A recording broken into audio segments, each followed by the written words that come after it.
Será que a gente tem medo de dar certo? Será que a nossa coragem às vezes não passa pelo temos coragem para fazer o que deve ser feito, mas freamos um pouco porque temos medo de dar certo? Será isso? Bom dia, Juju, bom dia, aqui que eu sou Esperança Macarena, falando de espiritualidade aqui no Instagram, de 9 a 9h15. Bom dia, Deia. E o assunto hoje linka com a gente com o assunto de ontem. É desse livro aqui da Paula Abreu, né, que são os pilares da espiritualidade, e um dos pilares da espiritualidade é a coragem. Então, vocês lembram que ontem a gente estava falando sobre uma vida morna, sobre a gente não dar tudo que a gente deveria dar nessa encarnação.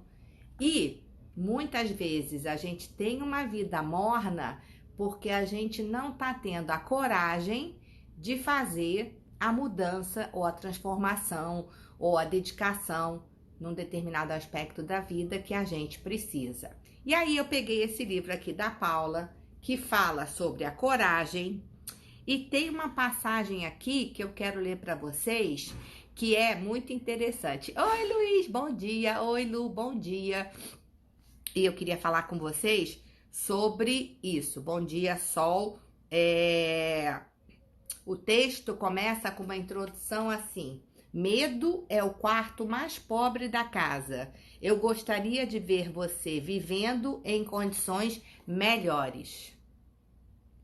Né? Que quando a gente vive com medo, a gente não performa no nosso máximo, né? A gente não dá tudo que a gente poderia dar, né? Quando a gente não está invadido pela coragem e quando a gente tem medo, a gente não vai no máximo que a gente poderia ir nessa encarnação, né?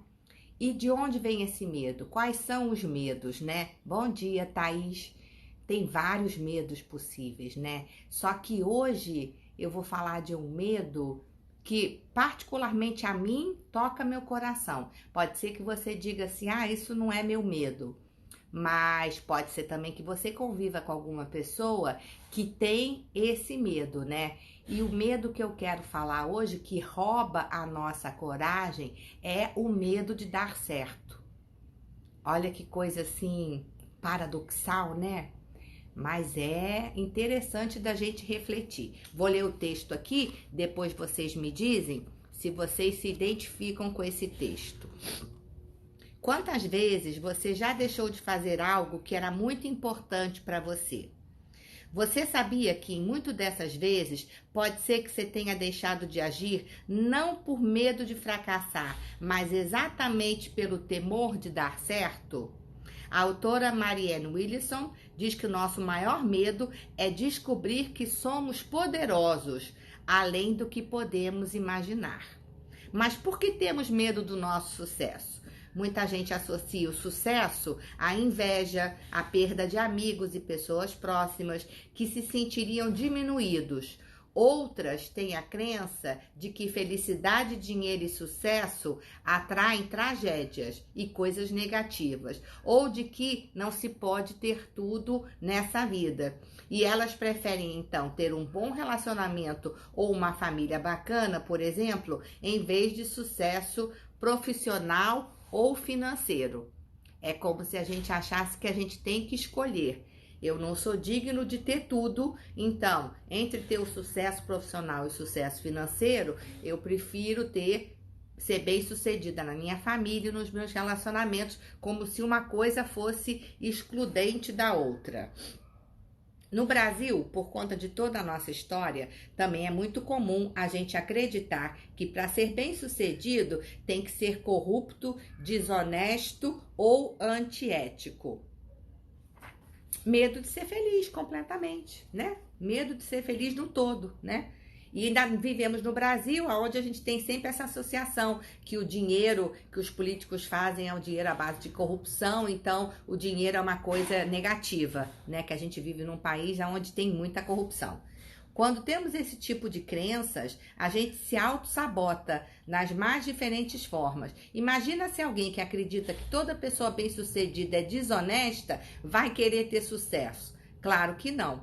Meus clientes que têm medo de inveja, por exemplo, quando ganham um dinheiro inesperado no trabalho, uma promoção ou um bônus do fim de ano, batem com o carro ou levam uma multa inesperada ou gastam tudo em supérfluos e depois se sentem culpados. Ou seja, dão um jeito consciente ou inconscientemente de se livrar do dinheiro para não serem invejados. Alguns que acreditam que não se pode ter tudo, quando ganham dinheiro, dão um jeito de arrumar uma briga com o marido, assim o relacionamento piora e volta a existir o desequilíbrio que eles acreditam ser necessário, e outros ficam até doentes. Tudo crença limitante, né? Então, quer dizer, se você arruma uma promoção e você tá bem no trabalho, você dá um jeito de brigar em casa, porque afinal de contas eu não posso ter tudo. Aí você acha que equilibrou os pratos. Vai só ouvindo aí, ver se você se encaixa em alguma coisa. Eu me encaixo aqui em várias. Normalmente, essas crenças aparecem desde a infância, a partir de situações que a gente vive ou observa nossos pais e parentes viverem. E ainda algumas dessas histórias são geracionais, são das gerações. Por exemplo, pessoas que nasceram nos anos 80 viveram um período de forte instabilidade econômica no Brasil, que havia muita inflação, racionamento de carne e outras comidas nos supermercados e insegurança generalizada. É muito comum que essas pessoas sejam conectadas com a escassez até hoje, acreditando em coisas como não vai ter para todo mundo, porque na infância delas não tinha mesmo. Ou que para uma pessoa ser bem-sucedida é preciso que outra esteja perdendo, já que não tem para todo mundo. Para acabar com a autossabotagem, você precisa fazer um detox de dinheiro completo. E aí que vem a dica, né? Identificar quais são todas as suas historinhas, condicionamentos, crenças e bloqueios com relação a dinheiro, poder e sucesso. A autora Byron Katie diz que a causa de todo sofrimento é um pensamento não questionado. Então, para cada uma das crenças que você identificar, se pergunte: isso é mesmo verdade? Então, por exemplo, se você acha que não pode ser bem-sucedida na parte emocional, nos relacionamentos, com a família e tal, e também profissionalmente, a gente tem que se questionar: isso é verdade? E de preferência, observar uma pessoa que é bem-sucedida nos dois. Aí você começa a dizer, olha, mas aquela pessoa ali, ela tem as duas coisas. Então, é possível. Isso não precisa ser excludente uma coisa da outra, né? Comece a questionar todos esses acordos invisíveis que você fez inconscientemente no seu passado e que estão hoje fazendo com que você tenha medo do sucesso, impedindo você de ser tudo o que você pode ser. Acordos inconscientes que a gente fez acordos invisíveis que a gente fez inconscientemente no nosso passado. Então, gente, a coragem que a gente tem que ter para vencer os nossos obstáculos, para progredir na vida, para a gente fazer a nossa reforma íntima, muitas vezes para a gente desafiar o padrão da nossa família, do nosso meio e fazer uma coisa totalmente diferente, totalmente inédita. Essa coragem, muitas vezes, a gente precisa ter para realmente buscar o nosso caminho da felicidade, e às vezes a gente vai ter medo de fracassar e outras vezes a gente vai ter medo de ser bem sucedido. Bom dia, Beth. Então, olha que coisa interessante. Eu vou ler de novo esse parágrafo que a Beth chegou agora e a Beth vai gostar. Comece a questionar todos esses acordos invisíveis que você fez inconscientemente no seu passado e que estão hoje fazendo com que você tenha medo do sucesso e impedindo você de ser tudo o que você pode ser. Então, essa reflexão é para a gente pensar: eu tenho medo do sucesso? Se eu ficar uma pessoa de muito sucesso, o que isso vai influenciar na minha vida?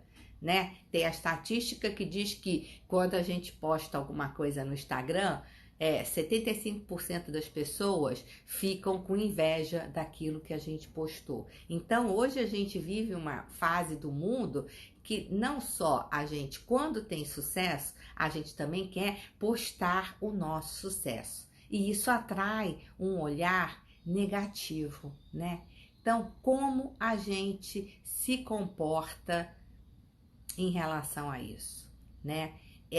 De não estar conectado na escassez e perceber que sim, eu posso ser um sucesso profissional, um sucesso financeiro, um sucesso na família, um sucesso nos meus relacionamentos. Isso é uma coisa que é complicada. Principalmente, eu acho que nós, os latinos, porque a gente tem muito essa coisa da culpa, dessa linguagem que o dinheiro é sujo. Quando eu vou muito a Nova York, porque meu irmão mora lá, as pessoas nos Estados Unidos têm uma outra relação com o dinheiro, é outra religião. Eles não têm o menor pudor de mostrar que estão com carrão, que estão com super apartamento, não tem essa coisa. A gente aqui tem uma culpa, a gente aqui tem medo de mostrar que tá com as coisas, porque também a gente tem medo de ser assaltado, também a gente tem medo de virar alvo, né?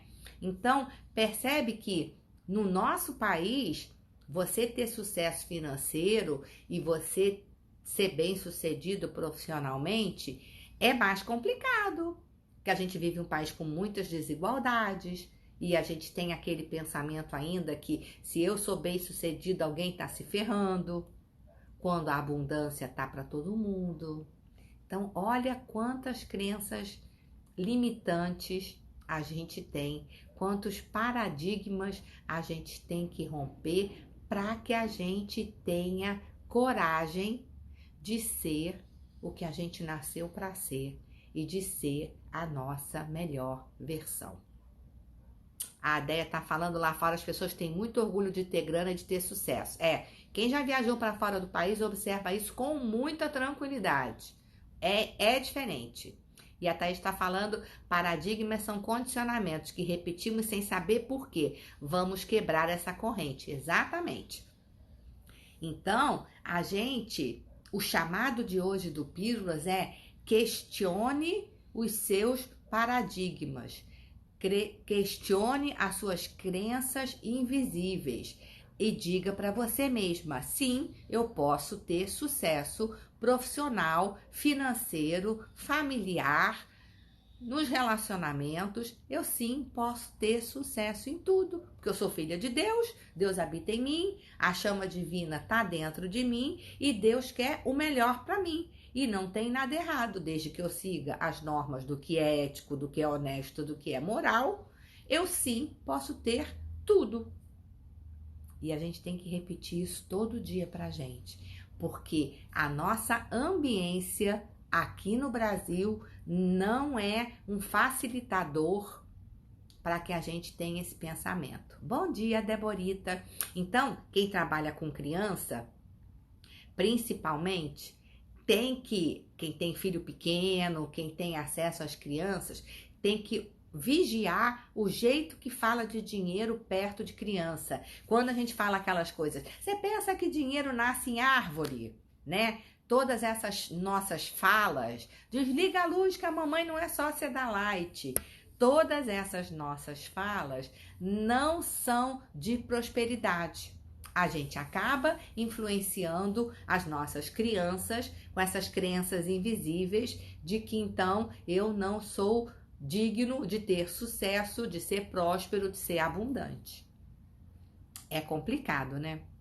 Então, vamos vigiar. Do mesmo jeito que a gente tem que dar sim uma formação religiosa para os nossos filhos, seja qual for a sua religião, se você acredita em Buda, em Alá, em Deus, em Krishna, o que for, a gente tem que falar de espiritualidade e de religião com os nossos pequenos, para que eles tenham esse aquecimento da alma e que eles se sintam protegidos e amparados e pertencentes ao divino, mas a gente não pode deixar de falar da matéria, dizendo para os nossos pequenos que sim, eles podem ser bem-sucedidos, eles podem ser um sucesso, eles podem ser riquíssimos e que eles vão conciliar as duas coisas maravilhosamente bem. Não é fácil, tá? Está falando, vamos questionar principalmente o que nos foi passado pela família, com certeza, essas crenças invisíveis. Estou vigiando muito a forma como falo de dinheiro com os meus filhos. Muito bom, Espe, a gente precisa se reinventar o tempo todo, porque crescemos com todas essas crenças. A gente cresceu com essas crenças, nossos pais não tinham acesso às informações que a gente tem hoje, e a gente que tem um pouquinho mais de informação, a gente precisa influenciar nossas crianças positivamente em relação ao dinheiro. Não é dar tudo que a criança quer, porque isso também não é legal, porque isso também a gente estraga. Mas sim trabalhar com merecimento, entendeu? Então, você vai arrumar o quarto, tem muito pai que faz isso, a mesada custa tanto. Mas se você manter o quarto arrumado, não sei o que lá, você ganha mais um tanto. Motivar as crianças para que elas queiram ganhar o seu dinheirinho, vamos vender suquinho lá na esquina. Falar sobre o negócio do dinheiro, do trabalho, da energia, como uma energia positiva. E que eles não tenham medo de fazer sucesso. Porque fazer sucesso é um destino de todos nós. A gente precisa se policiar em relação a isso. Porque quando a gente não treina isso, a gente se acovarda. Ah, então eu não quero fazer sucesso, não. Deixa eu ficar aqui no meu cantinho, quietinha. Porque assim eu não corro o risco de ter que escolher alguma coisa, de ter que dar errado. Então, quando a gente se acomoda, a gente tem aquela vida morna que a gente falou ontem, que não é legal, né? A gente tá aqui numa encarnação que é um bilhete premiado, a gente ganhou o direito de vir aqui, dar o nosso melhor, então a gente tem que performar o nosso melhor. Fazendo o possível, dando o nosso melhor, sem medo do sucesso e sem achar que são coisas excludentes. Sim, eu posso ser feliz no amor, nos relacionamentos, na família e também ser bem-sucedida, e também ser próspera e também ser abundante, né? Débora tá falando que é legal ensinar sobre autorresponsabilidade, com certeza. Entender o valor do dinheiro sem o pensamento da escassez. A Débora aí resumiu tudo agora. Como é importante a gente dar essa senha para as nossas crianças, porque se elas crescerem assim, elas não vão ter a dificuldade que a gente, que não teve essa cultura, tem. E eu acho que a gente tem que ser sempre a melhor versão. Então, que as nossas crianças de hoje sejam as melhores versões para quando eles crescerem, eles estejam evoluindo a espécie. Esse era o papo que eu queria ter com vocês hoje. Então é isso, meninas e meninos, adorei estar aqui com vocês. Tati Brito entrou agora, já estamos de saída. Tati, depois você assiste a reprise. Se quiser me deixar seu telefone pela message, eu te incluo na lista de transmissão. Então era isso, uma boa terça-feira. Hoje é dia de eclipse, as meninas de astrologia é quem tem. Carrega-se hoje com a boa energia do eclipse em orações para um mundo melhor. Hoje tem um eclipse aí, demorou a amanhecer a beça. Dizem que é um bom dia pra gente rezar e orar. E vamos juntos. Beijo, Luiz, adorei estar com você. Sol, Deborita, Deia, Kiko, Camila, Tati Brito, Thaís, Camila Si, que entrou também. Quem eu não falei? Cris, Beth, Suelen, Tânia. Acho que eu já falei de todo mundo. Beleza? E Carlinha, já estamos de saída. Depois você assiste. Eclipse é sempre bom, né? Vou mandar um texto que eu recebi do eclipse para vocês na lista de transmissão. E Ju Cunha também. Beijo grande. Nos vemos amanhã. Fiquem com Deus. Vamos juntas. Até amanhã.